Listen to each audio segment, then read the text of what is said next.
그래서 중요한 것은 무엇이냐? 최우선 변제금이라고 하는 것은 소액보증금을 먼저 준다. 그 다음 임금채권이라는 것도 나옵니다. 빠르게 핵심만 듣다 보면 늘어나는 경매지식.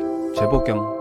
임금채권. 대출, 은행에서 집을 담보로 대출을 받아간 사람이 예를 들어서 법인의 대표예요. 근데 이 사람이 은행에서 대출을 받아갈 때는 뭐 채무도 없고 신용도도 괜찮고 소득도 괜찮고 해서 대출을 해줬는데 회사라는 건 어느 순간 갑자기 또 망가질 수가 있잖아요. 그렇다 보니까 직원들의 월급이 밀리는 케이스들도 있어요. 그럴 경우 발생하는 게 바로 이 임금채권이에요. 법인으로서 부동산 투자를 하게 되면 물론 장점도 있습니다. 물론 장점도 있지만 가장 중요한 건 예를 들어서 제가 개인으로서 5억짜리 아파트를 담보로 개인으로 가서 담보 신청을 하는 것과 법인으로서 가서 담보 대출을 신청하는 것. 은행의 입장에서는 둘 중에 누굴 좋아할까요? 개인입니다. 은행에서는 개인을 훨씬 더 좋아합니다. 훨씬 더. 이유는 간단해요. 이것 때문에 그래요. 이 임금채권 때문에 그래요. 임금채권. 방금 제가 예시를 드렸던 것처럼 대출을 받아갈 당시는 이 사람이 건실했어. 근데 그러고 나서 1년 동안 회사가 계속 쇠락이었던 거예요. 급여는 계속 못 받고 있어, 직원들이. 그런데 내가 대출을 당시만 해도 아무런 문제가 없었던 사람이었는데 1년 지나고 나서 보니까 임금 못 받은 사람이 수십 명이래. 그러면 이 최우선 변제금으로 임금채권으로 배당을 받아가다 보니까 내 돈이 깨집니다, 은행 입장에서는. 내 돈이 날아가 버려요. 그러니까 솔직히 말씀드리면 은행 입장에서는 개인을 훨씬 더 선호합니다. 근데 그런 거 있죠. 정말 큰 건물이야. 개인으로 하기에는 좀 뭐랄까 소득 증빙도 어렵고 실질적으로 개인으로 하기에 부담이 있을 수밖에 없으니까 그럴 때는 이제 법인을 활용하긴 하지만 그거 관련돼서 한 2, 3년 전에 뻑 하면 뉴스에서 뭐라고 했냐면 뭐 연예인 A 모 씨 법인 설립해서 90% 대출을 받아서 큰 건물을 샀다. 그러니까 막 법인만 너무 특혜 주는 거 아니냐 막 이렇게 얘기하거든요. 정말 기자 아무것도 모르고 쓰는 거예요. 그런 것들. 저는 그래서 부동산 관련한 뉴스 써내는 기자들은 진짜로 정말로 특히 경매 관련 기사 써내는 사람들이 있어요. 그런 게 있어요. 압구정 현대아파트가 50억이 시작한데 20억까지 낙찰이 안 된다. 아파트 시장 꺾였다. 막 이런 식으로 기사를 써낸단 말이에요. 그 집은 낙찰받으면 큰일 나는 집이야. 그러니까 낙찰을 안 받는 거지. 그런 것들은 다 빼버리고 그냥 가격만 보고 보통 그렇게 기사를 써내거든요. 그 연예인 법인도 마찬가지예요. 사실상 연예인이 법인을 내서 90%를 대출해 준 게 아니라 법인을 낸 사람이 연예인이잖아요. 우리 같은 개인이 아니잖아요. 그 사람 자체가 보증수표잖아요. 그러니까 해준 거지 그 사람이 법인을 설립했기 때문에 해주는 게 아니에요. 특히나 우리가 법인 설립하잖아요. 우리 정말 좋은 거 하나 나왔으니까 우리 넷이서 법인 설립해갖고 이사 다 하시고 저 낙찰 받읍시다. 그래갖고 은행가 대출하잖아요. 1원도 안 나옵니다. 대출 안 나와요. 신설법인은 은행이 뭘 믿고 대출을 해줘요? 안 해줘요. 오히려 더 힘들어요. 대출 받기도 힘들고 은행에서는 더 까다롭게 봐요. 그래서 이런 것들 임금채권. 자, 그러면 예시를 들어볼게요. 직원이 10명이 있어요. 10명의 직원이 근무를 하고 있고요. 한 사람당 뭐 말은 안 되지만 급여가 100만 원이라고 가정을 해보죠. 그러면 한 달만 해도 1000만 원의 급여가 나가야 되는 거예요. 그렇죠? 이런 상황으로 1년 동안 급여를 못 준 거예요. 1년 동안. 그러면 지금 임금채권만 얼마야? 1억 2천이 되죠. 맞나요? 자, 이런 경우 이 1억 2천이 2순위로 다 배당을 받아가느냐? 노동자의 입장 충분히 이해하지만 그럴 수는 없고 이 중에 일부만 먼저 줄게 라고 법에서는 정하고 있어요. 그게 뭐냐면 급여는 총 체납된 근로일수 중에 최근 3개월 즉 100만 원씩 10명이 1년 동안 못 받았다 하더라도 인당 300만 원씩만 받을 수 있는 거예요. 인당 원래 한 1200만 원씩 받아야 되는데 300만 원씩만 먼저 주는 겁니다. 그리고 이 임금에는 급여만 있는 게 아니죠. 퇴직금도 있죠. 퇴직금 같은 경우는 최근 3년치만 먼저 줍니다. 이렇게 정하고 있어요. 간혹 이제 요걸 아시고 나서 그런 거 있죠. 이제 경매사건 보다 보면 요즘에 좀 좋은 사이트들은 임금 채권자라고 명시를 해줍니다. 그런 것들은 그냥 찢어버리세요. 보지 마세요. 잘못 낙찰 받으면 된통 쓰는 수가 있으니까 몰라. 실질적으로 체납된 건 얼마일지 모르지만 우리가 알기가 너무 어려워요. 그런 거 물어보려면 당사자 만나든가 노동부 가봐야 되거든요. 노동부는 개인정보라서 안 알려준대. 당사자는 알려주겠냐고. 만나기도 힘들어, 당사자는. 그래서 임금채권이 뭐 적혀있다? 그러면 일단 패스. 일단 보지 마세요. 위험성이 좀 커. 임금채권은 중요한 것은 밀린 임금의 급여는 최근 3개월, 퇴직금은 최근 3년치만 우선 배당을 해준다 라고만 알고 계시면 돼요. 자, 그 다음에 이제 나오는 게 제일 시끄럽죠. 당해세. 자, 지금 전세 사기가 왜 문제냐면 사실 저는 이것 때문이라고 생각하는 편이에요. 이것 때문이에요. 아니 뭐 전부 다는 아니고 이것 때문에도 한 반 정도는 문제가 돼요. 그 외에는 이제 허구의 보증보험도 있지만 당해세라는 세금 내보신 분, 고지서 받아보신 분, 당해세. 전기세는 나오잖아, 그죠? 의료보험료, 자동차세, 재산세는 고지서로 다 나오잖아요. 당해세는 받아보신 분이 없으실 거예요. 세목이 없어요. 이런 세목은 없어요. 보통 당해세라고 하면 쉽게 말하자면 그 목적물 부동산이라고 말을 합니다. 그러니까 경매로 매각이 되는 부동산. 목적물에 직접 부과된 세금. 만약에 제가 살던 아파트가 경매로 팔려나갑니다. 제 집이 경매로 팔려나가면서 제가 사업을 하면서 내야 되는 세금 중에 부가세 있잖아요. 제가 부가세를 예를 들면 한 3년 내고 있어요. 그 3년치의 부가세, 당해세에 들어갈까요?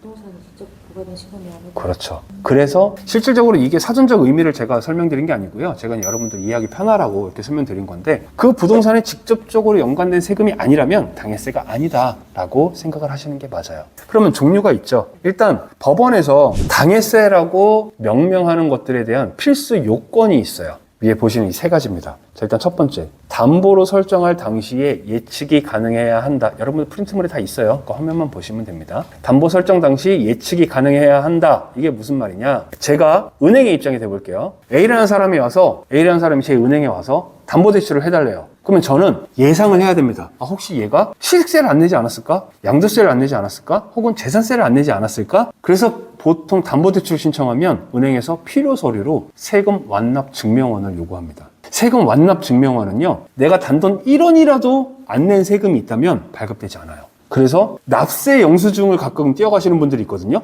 그건 안 받아줍니다. 납세 영수증은 받아주지 않고요. 완납 증명원이라는 걸 발급을 받아야 돼요. 그래서 담보 설정 당시, 즉 담보를 기준으로 뭔가 대출을 해주는 사람이 이 사람이 미납이 있을지 없을지 예측을 할 수 있는 항목이어야만 해요. 자, 그리고 두 번째, 그 부동산의 소유주가 직접적인 납세 의무자여야 됩니다. 예를 들어 저하고 저희 아버지하고 사는 집이에요. 근데 제가 아버지 집을 담보로 대출을 받았습니다. 그 대출의 채무자는 저예요. 아버지는 아니에요. 아버지는 연대보증만 쓰신 거예요. 물건의 소유자로서. 그러고 있는데 제가 재산세를 안 냈어요. 그래서 그 집에 압류가 들어왔어요. 이런 세금 당해세일까요? 아닙니다. 왜? 그 집은 누구 거야? 저희 아버지 거죠. 근데 재산세는 제 명의로 날라온 재산세금이죠. 그러면 그 집에 압류가 붙었다 하더라도 그 납세의 의무자가 저희 아버지가 아니니까 당해세로 성립이 되지 않아요.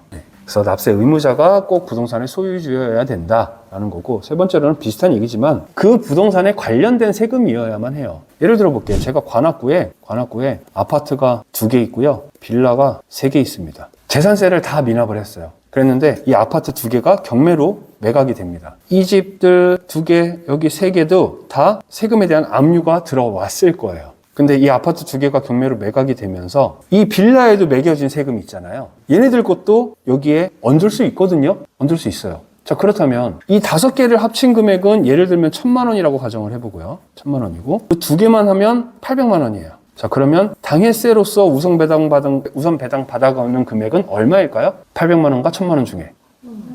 그렇죠. 직접적으로 매각되는 부동산에 관련된 세금만 배당을 받아가는 거예요. 1,000만 원이 아니라. 실제 다주택자들 몇백 채 갖고 있잖아요. 그 사람들. 어쨌든 그래서 요 3가지가 당해세 성립 요건이고요. 종류는 밑에 보시는 대로. 자, 종부세, 종합부동산세죠. 모든 사람들이 부동산을 갖고 있다고 해서 다 종합부동산세가 나오는 것은 아니죠. 그 다음 상증세. 상증세 뭔지 아시나요? 그렇죠. 상속세와 증여세를 합쳐서 보통 상증세라고 말을 합니다. 이 2가지가 국세로 해당되는 것들이고, 나머지 지방세 명목으로는 재산세와 자동차세, 도시계획세 뭐 이것저것 있어요. 나 이것들 대체 뭐 하는데 받아간 세금인지 모르겠지만 아무튼 지방세를 꼭 따라온 애들이 있어요. 그래서 당해세는 요 3가지 요건을 꼭 충족해야 되고, 국세와 지방세에는 이런 항목들이 있다라는 것만 기억하시면 됩니다. 자, 근데 한 가지 질문. 우리 국세 중에 부동산에서 발생할 수 있는 세금 혹시 또 아는 거 있으세요? 부동산에 관련해서 생길 수 있는 세금. 양도세. 그렇죠. 양도세. 또 뭐 있을까요? 하나 더 있어. 그렇죠. 취득세. 자, 그러면 얘네들도 부동산에 관련해서 나올 수 있는 세금인데 왜 여기에는 지금 포함이 안 돼 있을까요? 일단 첫 번째, 취득세. 자, 취득세 미납할 수 있을까요? 그렇지. 취득세는 미납을 할 수가 없어요. 애초에 생태적으로. 취득세를 내지 않으면 나한테 소유권이 넘어오질 않아요. 보통 법무사한테 한 번에 돈 주시죠? 그래갖고 모르는 거지. 법무사들이 받아가는 중에 취득세가 포함이 되어 있는 거잖아요. 거기에 자기 보수료가 들어가 있는 거잖아요. 그러니까 취득세는 애초에 미납이 불가능한 세금이에요. 자, 그럼 양도세는 어떠세요? 양도세는 미납할 수 있죠. 미납할 수 있어요. 근데 왜 양도세는 여기에 들어가지 않을까? 옳지, 맞습니다. 사실상 양도세면 예를 들어서 제가 관악구에 아파트가 2개가 있잖아요. A라는 부동산은 제가 그냥 매매로 팔았습니다. A라는 아파트는. 근데 양도세를 안 냈어요. 그게 예를 들어서 한 2천만 원 정도 된다고 가정해보죠. 그러고다가 나머지 2번째 아파트는 경매로 매각이 돼버렸어요. 그러면 제가 A 아파트에서 안 냈던 양도세가 B 아파트에 압류 걸릴 수 있지 않을까요? 그렇죠. 있죠. 하지만 이 양도세는 누구의 양도세야? A 아파트의 양도세죠. 실제로 지금 경매를 팔려나가는 B 아파트와는 상관이 없는 양도세인 거예요. 그러니까 성립 요건에 애초에 부합하지 않아요. 그러니까 취득세와 양도세는 여기에 포함되기가 어렵습니다. 그러면 경매로 내 집이 경매로 낙찰이 됐다고 해도 네. 양도세를 내야 됩니다. 참 억울한 일이죠. 그런 케이스들이 있어요. 예를 들면 내가 처음에 2억 주고 집을 산 거죠. 근데 한 10년 갖고 있었어. 근데 이게 10억까지 올랐어. 근데 좀 잠깐 힘들어져서 경매로 한 8억에 팔려 나갔어요. 그러면 내 양도 차이가 얼마야? 6억이에요. 근데 내가 1세대 1주택자가 아니야. 그러면 양도세 나옵니다. 1세대 1주택자라면야 면제가 비과세 대상이 되겠지만 그렇지 않다면 양도세 나옵니다. 제값도 못 받고 팔려 나갔는데 그마저도 양도세까지 내야 되는 겁니다. 양도세 안 내면 저 계속 따라오는 압류세금 되는 거예요. 당해세는 그렇게 됩니다. 자, 그러면 간혹 여러분들이 그런 상황이 놓일 수 있기 때문에 예시를 들어볼게요. 관악구에 30평짜리 아파트입니다. 이 아파트는요 2019년까지는 저희 아버지 집이었어요. 그러다가 2020년도에 저희 아버님이 돌아가셨습니다. 그래서 제가 상속을 받았어요. 자, 2020년을 기준으로 상속을 받은 아들은 납부해야 되는 세금이 뭐가 있을까요? 상속세가 있죠. 상속세. 상속세 미납할 수 있을까요? 없을까요? 안타깝게 아직 상속을 못 받아보셨어. 참 가슴 아픈 일이에요. 남들은 그렇게 상속세를 얼마씩 때려 맞는다는데 맞아. 저도 사실 아직 못 받아봤어요. 증여세조차 내본 적이 없습니다. 저도. 자, 상속세 미납할 수 있습니다. 과세기간이라는 게 있어요. 그 기간이 넘어가면 그때부터는 또 이제 지연이자가 붙겠죠. 자, 그랬는데 이 상황에서 이 아들놈은 일단 잠깐 지워두고 이 상속을 받은 아들 입장에서는 이 집에 살고 싶지도 않고 그냥 임대를 두고 싶어요. 그래서 2021년도에 임차인을 받았습니다. 임차인을. 전세를 받은 거죠. 임차인이 이 집에 들어올 때는 이 집에 근저당도 없어. 대출도 없어. 압류도 없어. 너무나 좋아. 그래서 집이 5억짜리라서 예를 들면 한 4억에 전세로 들어왔습니다. 그랬는데 갑자기 2022년에 압류가 떡하니 들어오는 거예요. 뭘로? 이걸로. 그러고 나서 압류 때문에 강제 매각이 되면 경매도 못 가요. 공매로 넘어갑니다. 공매. 나중에 이제 제가 또 알려드리겠지만 공매로 넘어가니까 임차인은 나는 들어올 때 등기부등본 깨끗했어. 아무것도 없었어. 내가 1번이었어. 그러니까 안심하고 있었어요. 근데 알고 보니 압류세금이 한 2억 된다라고 가정해볼게요. 물론 이 순간까지는 안 나오겠지만 2억이라서 배당을 딱 받았더니 압류가 제일 먼저 1번으로 받아가요. 2억을.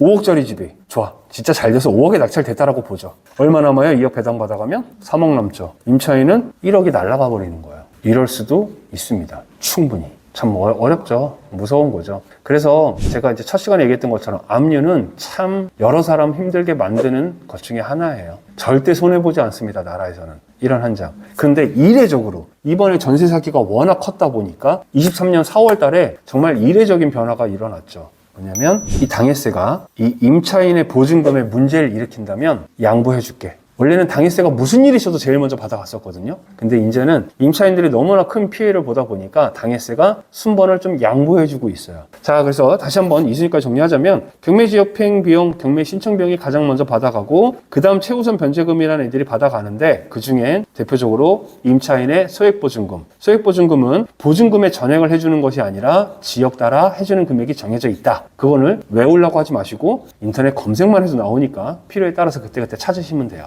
그리고 임금채권. 임금채권은 모든 누적된 임금채권이 아니라 직전 3개월치의 급여와 직전 3년치의 퇴직금만 먼저 배당받아 간다. 그리고 당해세는 지금까지 말했던 대로 국세에는 이런 것들이 있고 지방세는 이런 것들이 있는데 그 중에서 이 부동산에 직접적으로 부과됐고 이 부동산의 소유주가 직접 납입할 의무가 있고 그런 것들만 배당받아 간다. 이거 근데 솔직히 말은 이렇게 쉽게 하지.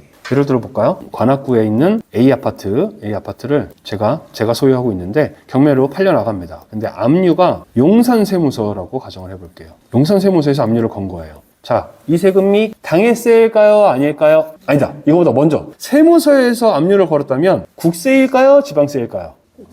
국세. 맞습니다. 세무서가 압류한 것들은 다 국세입니다. 만약에 용산 구청에서 압류를 걸었어요. 용산구청. 이거는 지방세입니다. 이렇게 구별하시면 돼요. 어디서 압류를 건 주체자가 누구냐에 따라서. 자, 그러면 다시 용산세무서에서 제 관악구에 있는 집에 압류를 걸었습니다. 이 세금 뭐 때문에 들어온지 우리는 알 수가 없지, 그렇죠? 과연 그러면 이게 과연 당해세냐 아니냐만 우리가 예상만 해볼 수 있으면 돼요. 당해세일까요? 아닐까요? 어차피 뭐 OX인데 찍어보세요. 당해세일까 아닐까? 당해세일 것 같으세요? 이유는 국세라서? 혹시? 국세라서? 근데 국세는 사실 종류가 되게 많잖아요. 되게 많은 게 있지만 이런 세금은 당해세가 절대 될 수 없습니다. 절대 될 수 없어요. 이유는 이 지역명에 포커스를 두셔야 돼요. 제 아파트는 어디 있어요? 관악구에 있죠. 근데 저한테 압류를 건 세무서는 용산세무서예요. 용산세무서가 관악구에 있는 부동산에 압류를 걸 이유는 용산에서 발생된 체납이에요. 관악구에서 만약에 제가 체납을 했다면 용산세무서가 아니라 관악세무서가 돼야 됩니다. 근데 만약에 압류가 관악세무서야, 그러면 이게 당해세일지 아닐지는 모르겠지만 당해세일 확률이 높습니다. 그러니까 유의하셔야 돼요. 그래서 압류가 걸려있는 거 쉽게 보시면 안 됩니다. 그것 때문에 나중에 추가 분담금이란다. 추가 지출 하시는 분들 굉장히 많아요. 이게 당해세와 연결이 돼서 그런 거니까 세목별로 발행 주체, 압류 주체 꼭 확인하셔야 됩니다. 그러면 네. 이번 채권은 최근 3개월, 모태지권은 최근 3년치인데 네. 당해지는 밀리면 밀린 만큼 3년이면 3년 다 받아가요. 다 받아갑니다. 다 받아갑니다.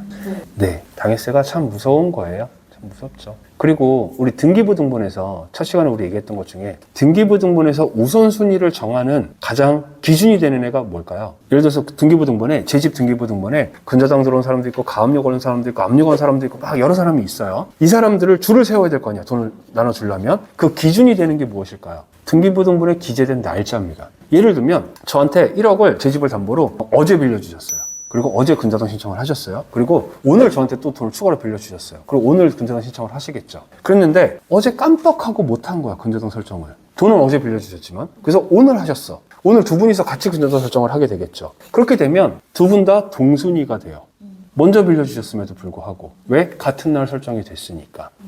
만약에 그마저도 늦다, 그럼 먼저 빌려주고도 순위가 밀리는 거예요. 무조건 접수한 날짜 기준입니다. 등기부에서는. 그런데 그 모든 권리들이 그 날짜가 중요한데 단 한 놈만 그걸 무시합니다. 누구? 세금만. 나쁜 놈이에요. 세금은 등재된 날짜, 즉 압류가 설정된 날짜가 기준이 아니고요. 그 세금의 고지서가 발급된 날짜입니다. 그걸 누가 알아? 당사자도 몰라요, 그거는. 이거는 발급 기간만 알 수 있는 거거든요. 그런데 그 날짜를 기준으로 받아가요. 무슨 문제냐? 예를 들어서 2022년에 임차인을 받았습니다. 임차인을 1월 1일에 받았다고 해볼게요. 임차인을 받았는데 이 당시만 해도 등기부등본이 깨끗했어요. 그리고 2022년 1월 2일 날 압류가 들어왔다고 해보죠. 그러면 등기부등본 기준에서는 이 날짜로 잘라버리니까 얘가 1번이 되고 얘가 2번이 되는 게 맞아요. 그렇죠? 날짜 얘가 하루 늦잖아요. 근데 얘가 압류가 2019년 분이면 이 날짜보다 앞서가는 거예요. 압류도 늦게 들어온 주제에 발급이 2019년에 됐기 때문에 얘보다 빠르다라는 거예요. 자, 그러면 여러분이 임차인이라고 생각해 보세요. 짜증나지 않을까요? 억울하기도 하고, 그쵸? 등기부등본 중에 유일하게 금액 표기 안 되는 녀석이 하나가 있어요. 얘예요, 그것도. 얘만 금액도 표기를 안 해줘요. 참 나쁜 놈들이죠. 그래서 나라에서는 절대 세금은 1원 한 장 손해보지 않는다. 최대한 쉽고 빠르게 제대로 짚어보는 경매. 재보경.